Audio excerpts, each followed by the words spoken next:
বলছে যখন কিনা দণ্ডকারণ্যে শ্রীরামপ্রভু গিয়েছিলেন, তখন ওই 60,000 মুনিবৃন্দ প্রার্থনা করেছিলেন, হে প্রভু, আমরা তোমার একটু প্রেমময়ী সেবায় অংশগ্রহণ করতে চাই। তাই ভক্তের লীলা বাসনা মনোবাসনা পূর্ণ করবার জন্য আমার শ্রী ভগবান এই দাপরে এসে তাদেরকে লীলা সঙ্গী রূপে তাদেরকে প্রতিষ্ঠা করেছেন দ্বারকাতে 16,108 রমণীভাবে।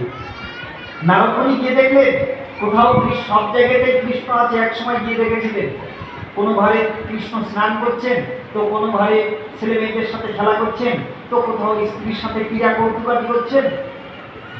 এই সমস্ত জায়গায় কৃষ্ণ আছেন। তো নারদমুনি চিন্তা করেছেন, একখানা পারিজাত পুষ্পের মালা পেয়েছি, মালাটা আমি শ্রী গোবিন্দের গলায় দেব। দ্বারকাতে গিয়ে দেখে বাড়িতে আছে সত্যভামা, কৃষ্ণ নাই। তো সত্যভামার নিকটে গিয়ে বলছে, মা, কৃষ্ণ কোথায়? বলছে কৃষ্ণ সম্ভবত রুক্মিণীকে নিয়ে গেছে ওই বোতল বিহারে, সেখানে বিহার করছে। যেমন আপনারা সুযোগ পেলে চাকরি বা ব্যবসার কর্মান্তরে নিজেকে একটু হালকা করার জন্য বিভিন্ন পার্কে যান, পার্কে গিয়ে ঘোরাঘুরি করেন, সেখানে মনটা শান্ত হয়ে যায়। তেমনভাবে রুক্মিণীকে নিয়ে তিনি রই বোতল বিহারে সেখানে বিহার করছেন। তখন নারদমুনি গিয়ে কৃষ্ণকে প্রণাম করে বলছেন, প্রণাম লহে প্রাণের ঠাকুর কৃষ্ণ দয়াময়। কৃষ্ণ বলছেন, এই নারদ, তুই এখন এখানে আসলি কেন?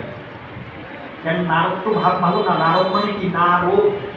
নারদ বলছে, আমি যা করতে পারি তা কেউ করতে পারে না রোগ। আমি ভালোও করতে পারি, আবার দিতে পারি শোধ, তাই আমি কিন্তু নারদ, সাবধান। বলছে, ঠাকুর, আমি একটা পারিজাত পুষ্পের মালা পেয়েছি, মালাখানা তোমার গলে আমি দিতে চাই।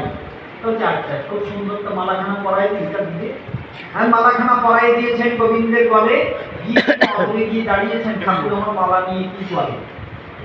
এখন পাশে তো রুক্মিণী বসা আছে, এত সুন্দর রাজলক্ষ্মীর মতো বউ, খোপাটা বাঁধা আছে, সেই খোপায় মালাটাকে তুলে গিয়ে রুক্মিণীর খোপাতে ঝুলিয়ে দিয়েছে। এসে নারদমুনি ওই দৃশ্য দর্শন করে ঠাকুরের নিকটে আবার তোমাকে বলছে, ঠাকুর আমি আসি। যে তুই যাইস নাই?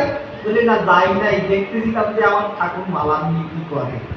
তা ঠাকুর আমি এইটা সত্যভাবে নিকটে গিয়ে একটু বলিয়ে যাই। বলে, না, এ ওটা বলিস না,